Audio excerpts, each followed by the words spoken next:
Suite à l'attaque islamiste de Conflans-Sainte-Honorine, entraînant la mort du professeur Samuel Paty, un enseignant qui partageait des caricatures de Charlie Hebdo lors de ses cours, Emmanuel Macron monta au créneau et affirma « Pas aux caricatures, aux dessins, même si d'autres reculent. Parce qu'en France, professeur, les lumières ne s'éteignent jamais. » Un discours qui a déplu fortement au président turc qui réponda au président français de cette façon.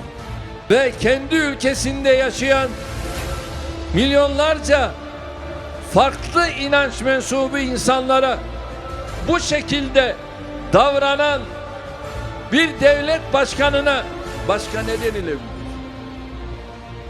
Öncelikle bir akli noktadan kontrol. Des propos qui ont poussé Paris à appeler son ambassadeur d'Ankara. Mais si les tensions entre les deux pays sont plus électriques que jamais, ce n'est pas seulement à cause des récents propos de Macron sur les caricatures de Charlie Hebdo, mais bien au contraire, ce n'est que la goutte d'eau qui a fait déborder le vase. Mais quelles sont les vraies causes de cette escalade de tensions entre la France et la Turquie? Ce qu'il faut savoir, c'est qu'actuellement, suite à la mort de Muammar Kadhafi, la Libye fut divisée en deux gouvernements. Et comme vous l'avez peut-être deviné, la France et la Turquie ne défendent pas le même gouvernement. Aujourd'hui, que la Turquie joue en Libye un jeu dangereux. Ce qu'à quoi Ankara avait rétorqué que la France était un obstacle de paix en Libye en soutenant le camp adverse. Pour rappel, un grave incident militaire avait eu lieu le 10 juin entre une frégate turque et la frégate Le Courbet. La frégate française voulait identifier un cargo suspecté de transporter des armes vers la Libye quand elle a été illuminée à 3 reprises par le radar de conduite de tir de l'escorte turque. Paris avait alors dénoncé une attaque extrêmement agressive. Depuis plusieurs décennies, la Grèce et la Turquie se disputent l'étendue de leurs eaux territoriales respectives à propos des gisements de gaz en mer que chacun des deux pays veut s'approprier. Récemment, un accrochage entre la marine turque et grecque a bien eu lieu, ce qui poussa la France à intensifier sa présence militaire en Méditerranée orientale. Et le pays des Gaulois soutenu ouvertement la Grèce en accusant Ankara de violer la souveraineté de la Grèce et de Chypre.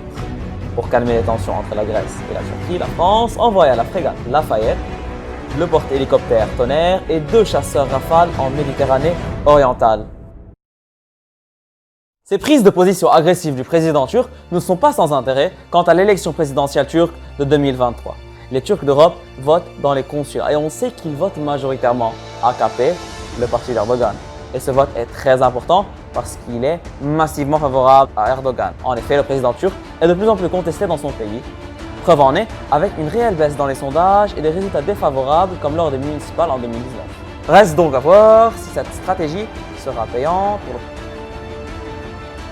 Enfin, plus récemment, suite au conflit entre l'Arménie et l'Azerbaïdjan concernant la région de Haut-Karabakh, le pays des sultans est vite monté au créneau et est intervenu militairement dans cette région pour aider les Azéris. De plus, la Turquie est accusée d'envoyer des milliers de Syriens pour venir en aide à l'Azerbaïdjan. 300 combattants ont quitté la Syrie pour rejoindre Bakou, affirmait Emmanuel Macron début octobre. Des événements qui poussèrent donc ce dernier à dénoncer publiquement le comportement disproportionné du président turc. Et vous, qu'en pensez-vous? Donnez-moi votre avis sur ce sujet dans les commentaires. Je tiens à rappeler que je ne suis ni pour Erdogan, ni pour Emmanuel Macron. Je ne suis ni turc, ni français d'ailleurs. Et j'attends vos retours dans les commentaires. Sur ce, ciao ciao!